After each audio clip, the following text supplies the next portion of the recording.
नमस्कार साथियों, इस वीडियो के माध्यम से आप जागेश्वर धाम दर्शन यात्रा संबंधित संपूर्ण जानकारी को प्राप्त कर सकते हैं। अतः कृपया करके इस वीडियो को अंत तक जरूर देखिएगा। जागेश्वर धाम उत्तराखंड के अल्मोड़ा में सुशोभित है। मैंने अपनी दर्शन यात्रा की शुरुआत दिनांक 9/10/2024 को पुरानी दिल्ली रेलवे स्टेशन से शाम को 4 बजे चलने वाली ट्रेन उत्तर संपर्क क्रांति एक्सप्रेस के माध्यम से की, जिसके जरिए मैं रात को 11:45 के आसपास काठगोदाम रेलवे स्टेशन पहुंच गया। काठगोदाम रेलवे स्टेशन पर ही बनी डोरमेट्री में मैंने IRCTC की वेबसाइट के माध्यम से ऑनलाइन बेड की बुकिंग करवा रखी थी। आप लोग भी इसी वेबसाइट के माध्यम से अपने लिए रिटायरिंग रूम या डोरमेट्री की बुकिंग कर सकते हैं। मुझे वहां रुकने के लिए सुंदर व्यवस्था मिल गई। वैसे आप काठगोदाम में अपने बजट के अनुसार होटल या लॉज आदि में भी स्टे कर सकते हैं, या फिर आप एक स्टेशन पहले हल्द्वानी में उतरकर वहां बनी हिंदू धर्मशाला, राम धर्मशाला या फिर विश्राम गृह गेस्ट हाउस, इसके अलावा आप वहां पर अपने बजट के अनुसार किसी होटल या लॉज आदि में भी स्टे कर सकते हैं। काठगोदाम तथा हल्द्वानी इन दोनों ही जगह से आपको अल्मोड़ा जाने वाली बसें आसानी से मिल जाएंगी।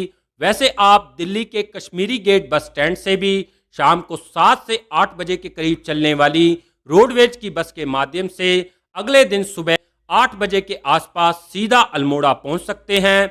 मैं अगले दिन अपनी डोरमेट्री से सुबह 6 बजे के आसपास बाहर निकलकर मेन रोड पर आ गया।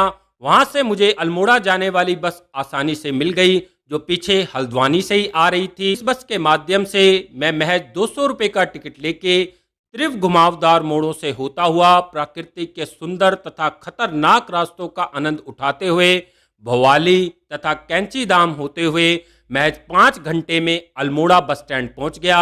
मेरी बस के कई यात्री रास्ते में पड़ने वाले कैंची धाम में उतर गए। वह नीम करोली बाबा के आश्रम में दर्शनों हेतु आए हुए थे। अल्मोड़ा बस स्टैंड से जागेश्वर धाम की दूरी 34 किलोमीटर के आसपास है। आपको वहां से शेयरिंग टैक्सी की सुविधा मिल जाएगी। मेरे साथ साथ वहां अन्य भक्त भी दर्शनों हेतु आए हुए थे। हमने टैक्सी वाले के साथ 300 रुपये प्रति व्यक्ति के हिसाब से आने जाने की टैक्सी बुक कर ली और उसके साथ तय कर लिया कि वह रास्ते में पड़ने वाले भी मंदिरों के दर्शन हमें करवाएगा। हम शेयरिंग टैक्सी के माध्यम से 2 घंटे का सफर तय करके पहले दंडेश्वर महादेव टेम्पल पहुंचे। यह भव्य प्राचीन मंदिर भगवान शिव को समर्पित है। पुरातन मान्यताओं के अनुसार यहाँ ऋषि मुनियों ने भगवान शिव को भूल पूर्वक श्राप दे दिया था, जिस कारण यहाँ पर भगवान शिव की शिला रूप में पूजा होती है। मंदिर का आर्किटेक्चर बहुत ही पुराना है, जो नागर स्थापत्य शैली पर आधारित है। मंदिर परिसर में ही कुबेर मंदिर भी सुशोभित है। आप इस मंदिर के दर्शन भी अवश्य कीजिएगा। इस मंदिर के दर्शनोपरांत हम वहां से पुनः टैक्सी में बैठकर 2 किलोमीटर दूर जागेश्वर धाम पहुंच गए। जटागंगा के तट पर समुद्र तल से 6200 फुट की ऊंचाई पर प्राकृतिक सौंदर्यों से ओतपोत लगभग 2500 वर्ष पुराना यह भव्य प्राचीन मंदिर आज भी आध्यात्मिक अलौकिकता को जीवंत बनाए हुए है। भगवान शिव तथा सप्तऋषियों की इस पावन तपोस्थली में छोटे बड़े कुल मिलाकर 124 मंदिरों की मणिमाला सुशोभित है, जिनमें से 108 मंदिर भगवान शिव तथा 16 मंदिर अन्य देवी देवताओं को समर्पित हैं। इन मंदिरों में मुख्य रूप से महामृत्युंजय मंदिर, जागेश्वर ज्योतिर्लिंग मंदिर, पुष्टि देवी मंदिर तथा नवग्रह मंदिर मुख्य आकर्षण का केंद्र हैं। इस पावन स्थान पर ही कालांतर में रावण, पांडवों, लवकुश तथा ऋषि मार्कंडेय जी द्वारा शिव पूजन का उल्लेख मिलता है। बाद में शंकराचार्य जी भी इस पावन स्थान पर पधारे थे। यहाँ एक चमत्कारिक देवदार का वृक्ष मौजूद है, जो भगवान शिव तथा पार्वती जी के जुगल रूप को समर्पित है। एक तरफ यह दिव्य स्थान प्रथम शिवलिंग के रूप में भी पूजनीय है, वहीं दूसरी तरफ पुरातन कथाओं और मान्यताओं के अनुसार यह पावन धाम नागेश्वर ज्योतिर्लिंग के रूप में भी विख्यात है। इस पावन स्थान के दर्शनोपरांत मेरी 20 ज्योतिर्लिंगों की पावन दर्शन यात्रा संपन्न हुई। आपकी जानकारी के लिए बता दूं, पुराणों में मूल रूप से 64 ज्योतिर्लिंगों का वर्णन मिलता है। कालांतर में आदि शंकराचार्य जी ने इनमें से 12 ज्योतिर्लिंगों को प्रमुखता प्रदान की थी, परंतु मिलती जुलती पुरातन कथाओं और मान्यताओं तथा नामों के कारण या फिर एक दूसरे से संबंधित होने के कारण इन ज्योतिर्लिंगों की संख्या बढ़कर 20 हो जाती है। आप मेरे शॉर्ट वीडियो के माध्यम से इन सभी ज्योतिर्लिंगों के दर्शन कर सकते हैं।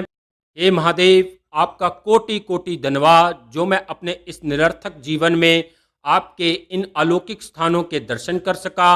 अपनी कृपा दृष्टि सदैव मुझ पर और अपने भक्तों पर बनाए रखना, यही मेरी आपसे प्रार्थना रहेगी। इस पावन स्थान के दर्शनोपरांत हम फिर से टैक्सी में बैठकर चिताई गोलू देवता टेम्पल पहुंच गए।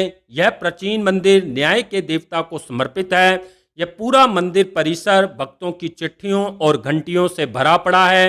हे न्याय के देवता, आप दिलों से नफरतें ही खत्म कर दो ताकि सब मिलजुल कर आसानी से रह सकें, यही मेरी आपसे प्रार्थना है। इस प्राचीन मंदिर के दर्शन करते करते हमें काफ़ी देर हो चुकी थी। मुझे अल्मोड़ा बस स्टैंड पहुंचते पहुंचते 3:30 बज गए। अल्मोड़ा बस स्टैंड से मुझे 4 बजे वाली काठगोदाम जाने वाली बस मिल गई, जिसके माध्यम से मैं बड़ी मुश्किल से रात्रि 8:10 पर काठगोदाम रेलवे स्टेशन पहुंच सका। वहां से मैं 8:35 पर रात को चलने वाली रानीखेत एक्सप्रेस में बैठकर अगले दिन सुबह 4 बजे के आसपास अपनी मंगलमय यात्रा संपन्न कर वापस दिल्ली लौट आया। वैसे आपकी जानकारी के लिए बता दूं, अल्मोड़ा बस स्टैंड से ही शाम को 6 बजे के आसपास अल्मोड़ा से गुरुग्राम जाने वाली बस आपको मिल जाएगी, जिसके माध्यम से भी आप दिल्ली पहुंच सकते हैं। इस वीडियो को अंत तक देखने के लिए आपका बहुत बहुत धन्यवाद।